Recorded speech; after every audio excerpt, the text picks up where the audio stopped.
Everything in this pack, including food and water, only weighs 9 pounds. And I'm gonna try and go on an overnight backpacking trip with no support by myself with only this gear. I'm using some gear that are ultralight staples and then some gear that is brand new, but that I'm very excited about. For this trip, I'm gonna need to hike really fast, which is where I'm hoping this super ultralight kit comes in handy. I need to make it 20 kilometers in 4 hours in order to make it to my destination before nightfall. My journey will be made even more difficult because I'm gonna be dealing with a lot of elevation gains, starting with 500 meters right at the start in order to gain a pass, and then finishing by heading to the top of a mountain in order to camp. So we'll see if going super ultralight allows me to hike fast enough in order to make it, but then also how comfortable I am once I get to camp, because I do think that my sleep system, even though it's extremely lightweight, is pretty comfortable for what it is. A big reason for this trip is that I want to test a bunch of gear that I'm considering for 2 epic trips I have coming up, where I'm gonna have to cut a lot of weight from my pack.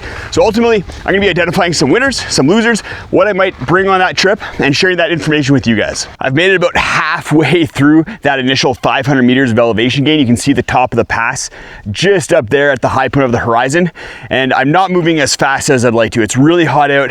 There's a lot of hopping and step ups and everything, and I'm only achieving about a 3.6 kilometer an hour pace, where I was hoping to be able to keep a 4 kilometer an hour pace on the uphill and then gain some speed and time on the downhills. That being said, I'm still pretty happy with my pace considering how hard this trail is. It's a little bit harder than I thought it was going to be, and 3.6 kilometers an hour is nothing to sneeze at. In order to move as quickly as possible, especially on this uphill, there's a few key things I did. I brought one really important piece of gear that's helping a lot.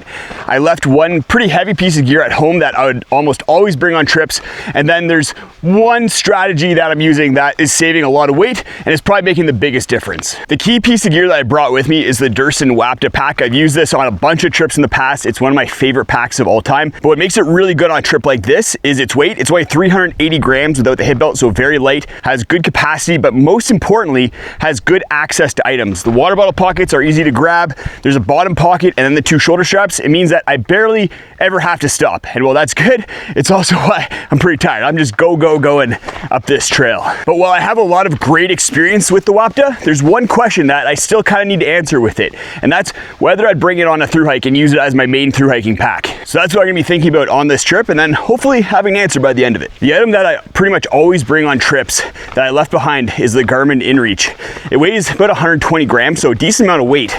But I love the ability to message with my family, send pictures, as well as have the ability to press the SOS button if I really need to. But 120 grams is a decent amount of weight, and my phone, the Google Pixel 10 Pro, should be able to handle all of those things. It should be able to send SOSs, and then I also have a data plan for satellite that should allow me to send text messages, picture messages, as well as access some key apps like Onyx Backcountry for mapping. I've tested the InReach next to an iPhone, and the InReach was way more reliable, connected to satellites a lot better, especially under tree cover or in canyon type areas. But I should be in pretty clear areas on this trip, kind of on ridges, on passes, and I'm hoping that the Pixel does well under those conditions. I will be seeing how well it sends messages back and forth, especially when it's in my pocket. With the iPhone, I actually had to connect to satellites before I could send or receive messages.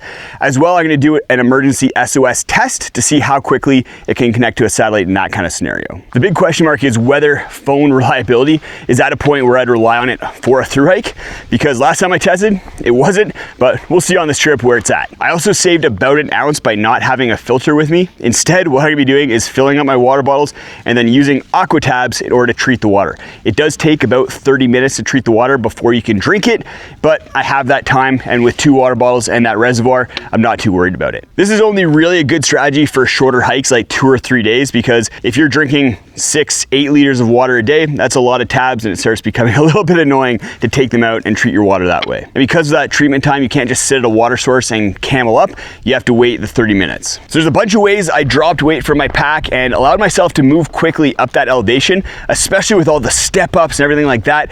That really starts taking a toll on you if you're carrying a heavy pack. From here, I'm starting to drop some elevation. I'm going around that rock formation right there, and then heading up to another pass, down into a valley, and then starting to climb up to the mountain. I keep stopping to try and get the satellite messaging and connectivity to work, and it's just not working. I did a successful test of the SOS, but the messaging, for some reason, it's not working. Maybe it's because I have a satellite plan for Canada and it doesn't work in the US. I'm not quite sure, but a bit of a pain in the butt.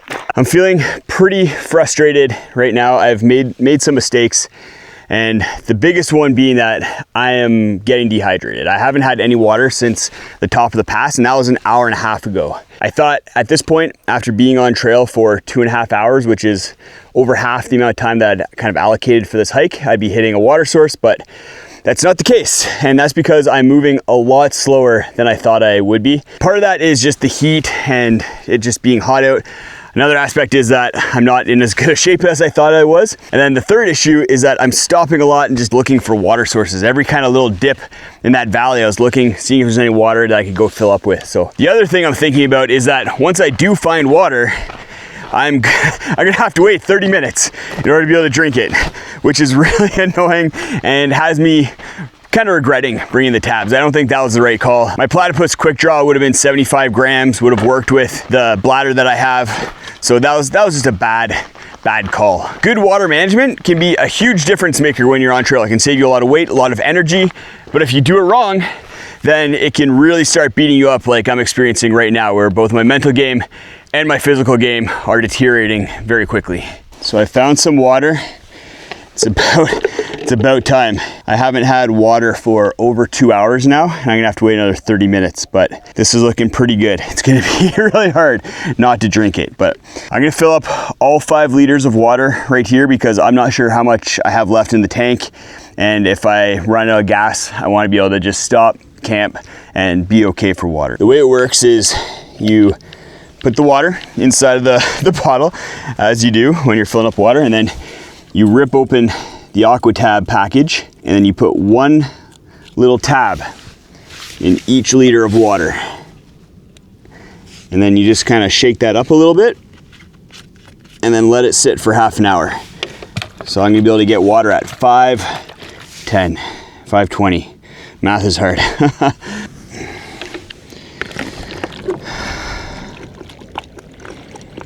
And because this bladder is 3 liters, I'm gonna have to put 3 tabs in it. So pretty straightforward. Just know that 1 tab will not treat 3 liters of water.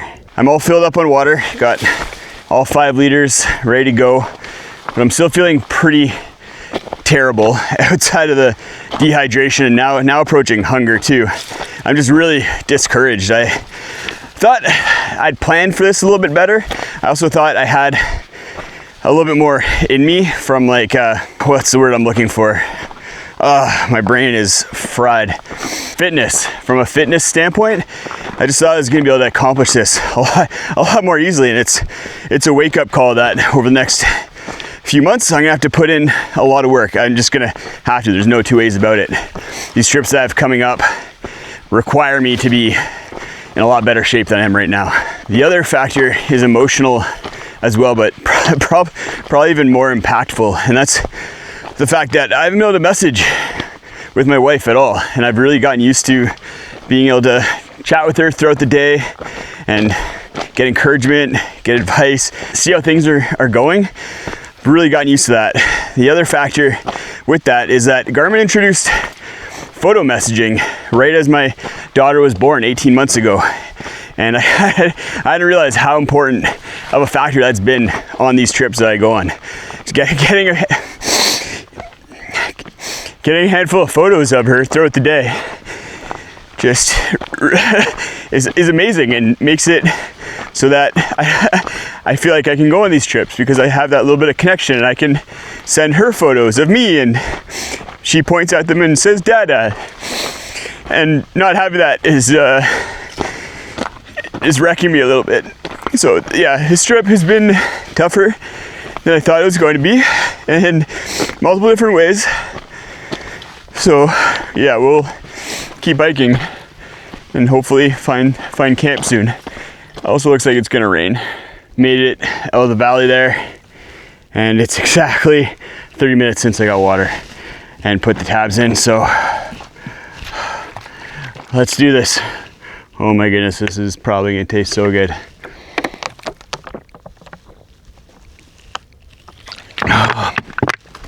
Oh my goodness. Water. The tabs have a little bit of a taste to them, but probably good considering the pool that I got the water out of didn't look the most appetizing, but that feels good. let's find a campsite. But before we do, I wanna thank Garage Growing Gear for sponsoring this video and making trips like this happen. Garage Growing Gear is the #1 place to get ultralight gear. They even sell water filters and inReaches, 2 things that I definitely could have used on this trip. Garage Growing Gear is basically a curated collection of the best cottage brands in the world. Instead of hunting through 50 different websites and paying shipping on every single one, you can get the best ultralight quilts, packs, and cutting edge clothing all in one checkout. They also have a really cool selection of little ultralight items like the 2 gram tent stakes that I'm gonna be talking about later. If you're interested in Garage Growing Gear, if you never heard about them before, I definitely recommend checking out their best sellers page. Even if you have heard about Garage Growing Gear, it's really cool to go check out what's hot. You can find that page at bestofggg.com or head down to the links in the video description. I was gonna go and try and get up to that pass because I know there's a nice campsite up there. I'm not gonna make it to the top of the mountain that I was planning on, but I felt a couple drops. The sky's looking real bad, and this spot looks flat enough. I can pitch my tent here. So I'm gonna start getting my tent set up, get things going, so if it does start pouring on me, I at least have my tent to get shelter in. I am really excited to share my camp gear with you guys. Like I said, pretty crazy sleep system. But outside of that, I feel like I've just dialed in this ultralight kit, my cook system, my tent. It's pretty crazy to me that my base weight was 5 pounds and I'm gonna have a fully enclosed shelter, we'll talk about it, as well as what could be a pretty comfortable sleep system. It's just kind of mind-boggling to me where things, oh no. Kind of mind-boggling to me where things have gotten to in the last like 3-5 years when it comes to ultralight backpacking gear. Really exciting, really cool. Let's get this tent set up.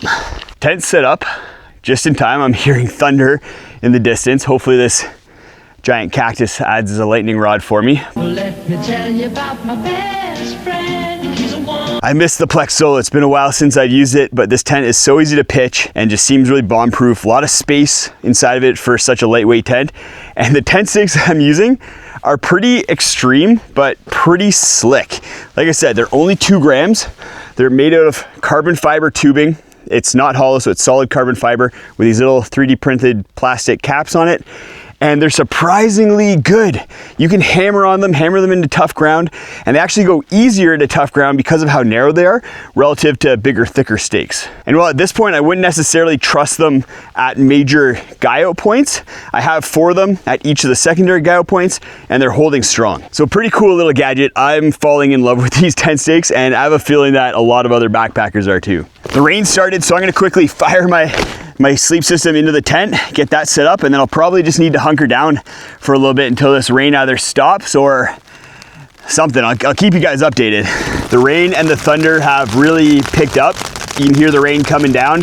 The thunder and lightning's crazy. It'll lightning and then thunder immediately, so it's right on me, which is not ideal considering I'm on top of a little bit of a hill right here. It's only 6 o'clock. I definitely set up camp at the right time. It'd be really unfortunate to be hiking right now. But I'm gonna see if the rain lets up. Otherwise, I'll be cooking my dinner inside of my tent here, and I'll share with you guys the cook system that I brought with me because I think that's pretty dialed in at this point. I've used some pretty good ultralight systems in the past, but this one just has a couple tweaks that I think just takes it to the next level. It's hard to tell, but it kind of looks like maybe clear skies coming towards me. So I'm gonna hunker down, wait for the rain to stop, hopefully, fingers crossed, and then I'll introduce you to my sleep system because I think it's pretty darn special. The rain let up a little bit. It's kind of all around me right now, but it gives me a little bit of a moment here to go over the sleep system, introduce the pad, the pillow, and the quilt that I'm gonna be using. At the base, we have the Nemo Tensor Elite sleeping pad. I've used this pad before. It's the lightest sleeping pad on the market. The regular weighs 250 grams, but on this trip, I'm using the regular wide, and it's a little bit heavier at 301 grams, still extremely lightweight, but I think that extra width with the regular wide version will provide quite a bit of extra comfort, and I think this pad is gonna sleep comfortably. I was surprised surprisingly comfortable on just the regular width version. So yeah, pretty excited to be testing this out.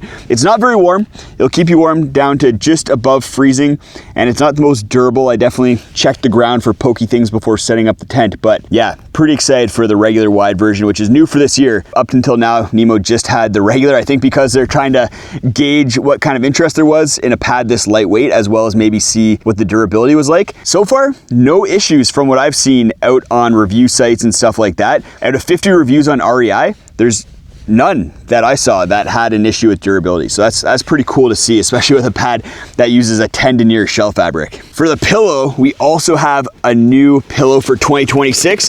This is the Sea to Summit Aeros Ultralight. It only weighs 50 grams, so it's a competitor to the Big Sky Ultralight, but has a few things going for it that I think might make it better than the Big Sky. The big one's that it has a soft top material. With the Big Sky Ultralight, it feels like you're laying on a balloon, even though it is pretty supportive and comfortable, but this soft material should be quite a bit nicer on your head. The Sea to Summit also has the classic Sea to Summit valve, which is amazing, a lot better than the Big Sky valve.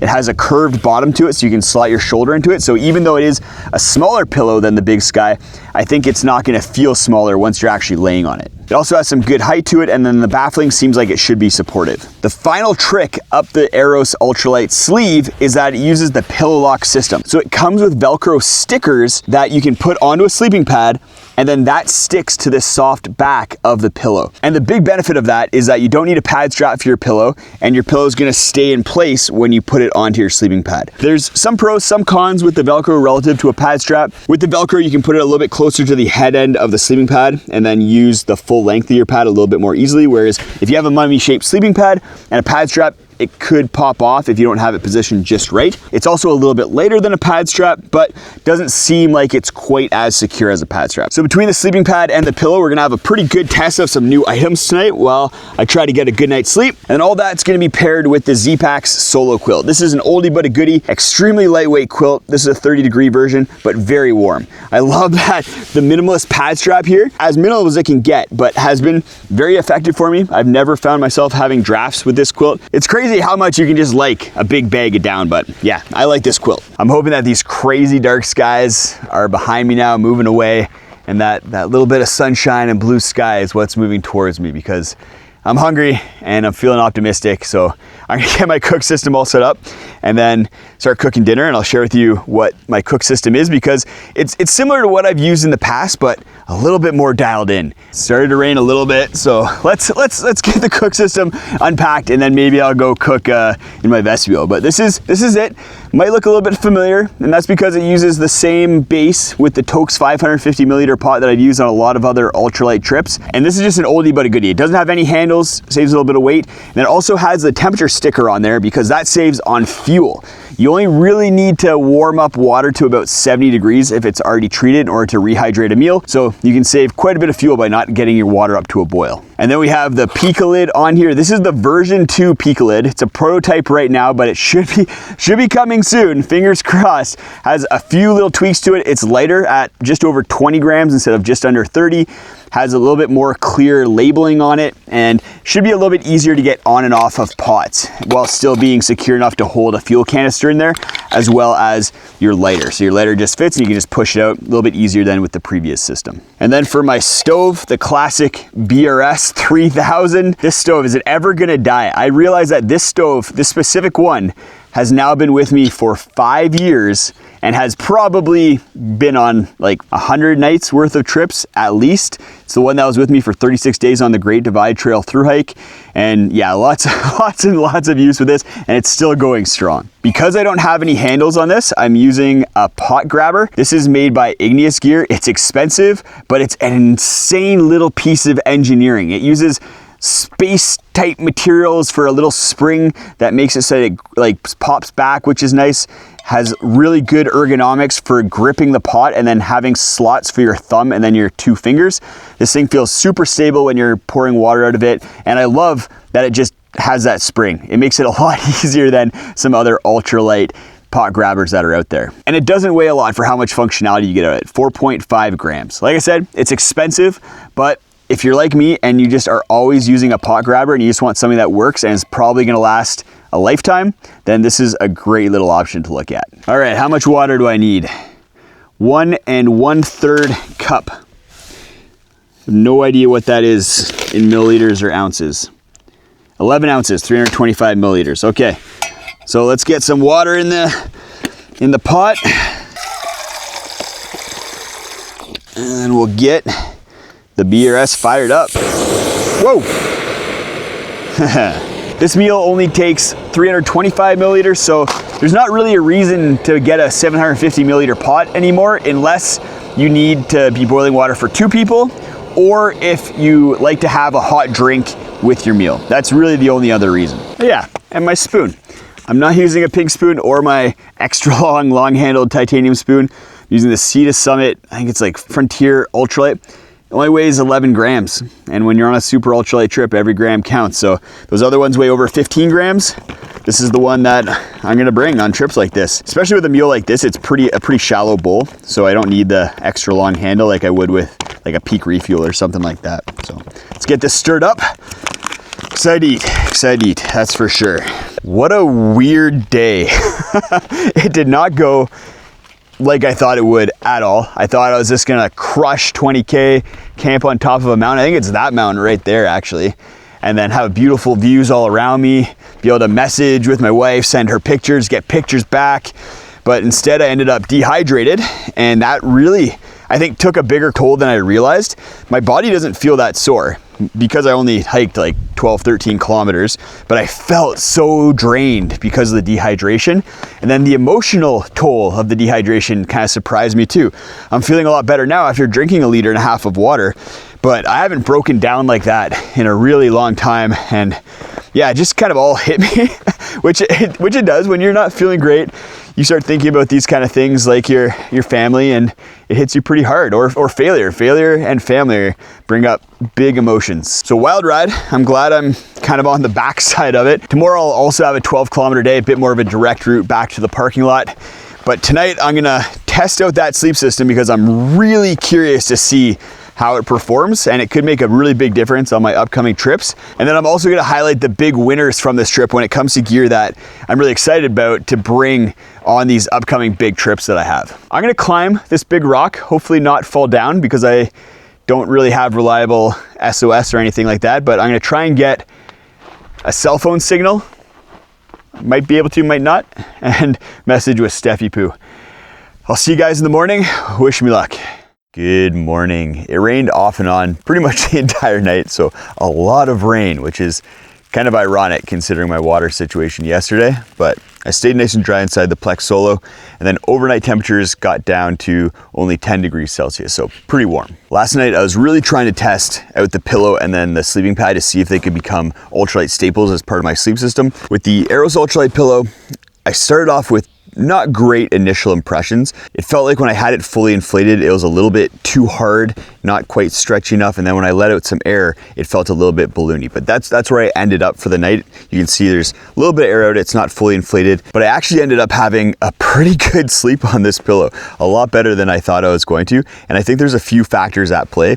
The first one being the height of the pillow. It has a really nice height to it. When I'm sleeping on my side, I don't feel like my head's crinking at all. The other thing is that the baffling is very consistent across the entire pad. So while the Big Sky pillow has kind of a lower spot in the middle and then 2 side baffles that are a little bit taller, this seems a lot more consistent. So as I shifted positions, I never woke up due to the pillow feeling any different. And I think the top, while it could be stretchier, is stretchy enough that I did feel some good pressure relief, and it didn't feel too firm as I slept on it. And while it is a little bit balloony when deflated, I think it's kind of where it needs to be in order to be comfortable.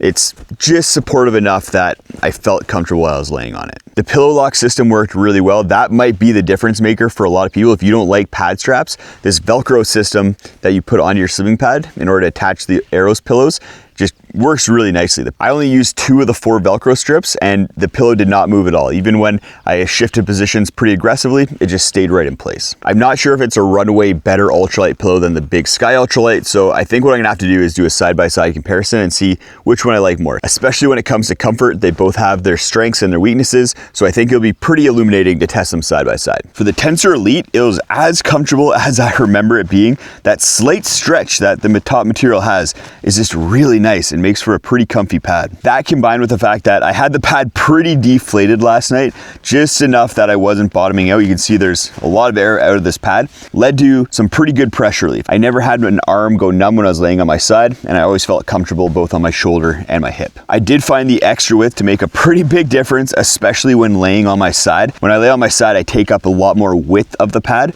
and then when I was shifting positions, I never felt like I was falling off the pad. It just, yeah, made a pretty big difference for a lot of people. I think the extra 50 grams to go from the regular to the regular wide is gonna make sense. I kind of love this pad. The weight is phenomenal. The pack size is great. I just wish it was a little bit warmer, but for what it is, it's pretty darn cool. As far as gear winners go, the Wapta 30 pack is definitely one of the winners. It is just a really good through hiking ultralight pack. It's lightweight, it's durable, it has easy access to items so you can keep moving throughout the day, and then it has just the right amount of capacity. I've taken the pack on 4-day trips that weren't ultralight, so I feel like I could get probably around 7 to 10 days with it if I did have an ultralight loadout. The one question mark I still have is if I was taking it on a longer trip, would I bring the hip belt or not? I think I'm leaning towards yes, even though it carries weight really well without the hip belt. It kind of starts feeling uncomfortable over 25 pounds. 30 pounds is kind of its max. So if I'm carrying 30 pounds for like 3 or 4 days in a row because of big food carries, I think I'm gonna want that hip belt. My shoes were another winner that I didn't really talk about. They're the Norda 001s. And this is the 3rd trip that I've used them on, and not a ton of miles on them on any of the trips, but this is the one that I felt kind of pushed them the most just because the ground was really rocky, uneven. I needed to be hopping around a lot, so the grip was really important, and they're doing really well. They fit my foot phenomenally. I have a slightly wider forefoot, not extremely wide, but wide enough that I do feel uncomfortable in narrow shoes, and then the heel locks in really nicely. The big thing with them though is that grip. The grip is phenomenal. They use Vibram Mega Grip, but along the entire sole, and it makes for a very grippy shoe. They're also very lightweight, even with that full Mega Grip, and then they have a really high-tech midsole that's supposed to rebound really well and just keep your foot nice and cushioned, and I haven't felt any foot pain at all, even with the uneven ground. So excited to take these out on a trip where I actually managed to get 20-30 kilometers in and see how my feet feel after that kind of trip. The sleeping pad was another winner, comfortable, very lightweight. Unfortunately, I think I'm pretty limited in the kind of trips I can bring it on just because of that warmth factor. In a lot of areas in the Canadian Rockies, even in the middle of the summer, temperatures can get down to freezing or below, and something that can only sleep down to about 5 degrees Celsius just isn't warm enough, unfortunately. But I can see this being an excellent summer pad for a lot of people in a lot of places. The tent was another winner. It got a bigger test last night than I thought it was going to, with the wind and the rain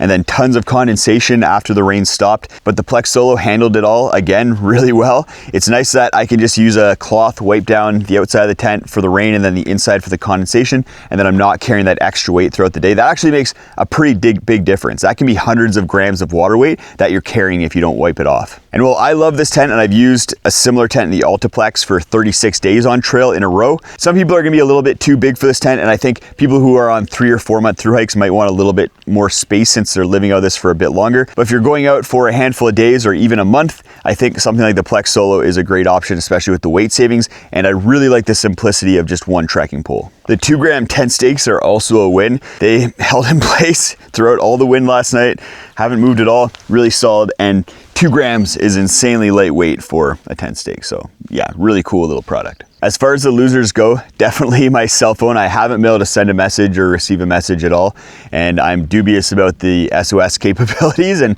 how that would do. And also the AquaTabs. I think I'm done with the AquaTab experiment. I've tried it a few times on trips, and yeah, I think a water filter is just a way better option, a lot easier. And I realized yesterday how important it is to be able to drink water immediately if you find a water source and not have to wait 30 minutes. That was a pretty hilarious trip that went completely off the rails, but I'm thankful for it because I learned a lot. It's kind of crazy that after thousands of days in the backcountry, I'm still making mistakes, learning from them. It's pretty cool. Go check out this video for my full 2026 ultralight gear list. Well, my base weight on this trip was 5 pounds. My ultralight base weight is 10 pounds and allows for a little bit more luxury items like a chair and a pillow that might be a little bit more comfortable.